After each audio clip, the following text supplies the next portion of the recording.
So this is the setting that I used for the first one that they should practice with. These are the landmark notes C, F, and G, F, G, and Z. Those ones they should have memorized. So I would practice playing with those options. You can stick with the letter method for the letter, or you can use the answer method as letters now. Okay, so it will look like this.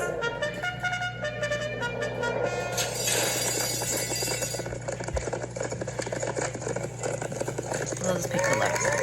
Okay, so I would work with that first. Once they are able to do that consistently correct, then you can work on reading the space notes and the line notes. So they should be using the skip alphabet to calculate that. So we can do it with the treble clef, F-A-C-E.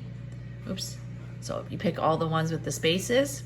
And then with the bass clef, the same thing, F-A-C-E, G, B. Okay, and then you can go back to here.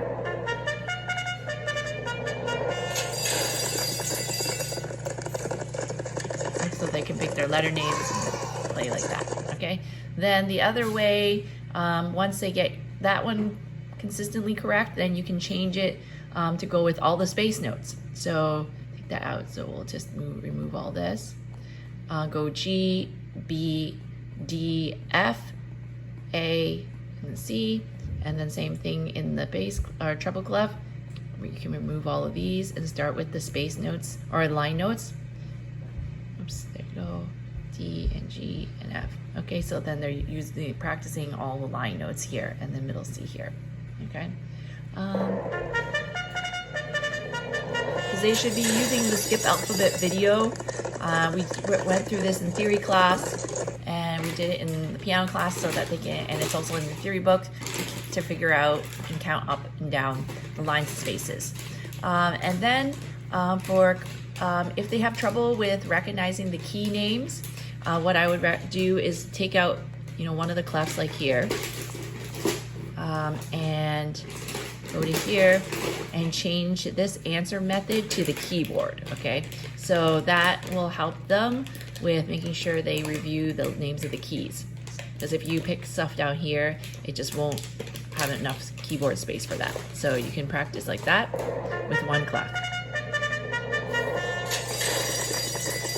And now with this option, they have to make sure they are choosing the right key for each note. So they have to know also their key names. So this is also good to practice because sometimes they get their key names wrong. So they need to make sure they're practicing it as well.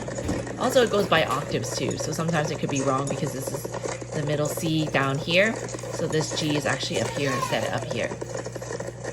So it gets them to also practice the correct octave that they need to be in. Because sometimes they get confused about where the octaves are on the piano, and here this has 2 octaves, so this C would be here instead of here.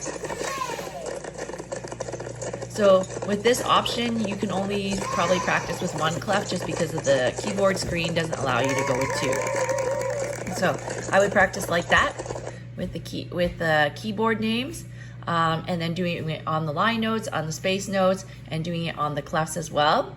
So that was up here. And then the other last way you can practice is just basically just picking random notes. Once they get really good, then you can just pick a whole bunch of random notes on the staff to practice with. And then it will give you that message because the key, you would have to change it to the letter name because you are using both clefs.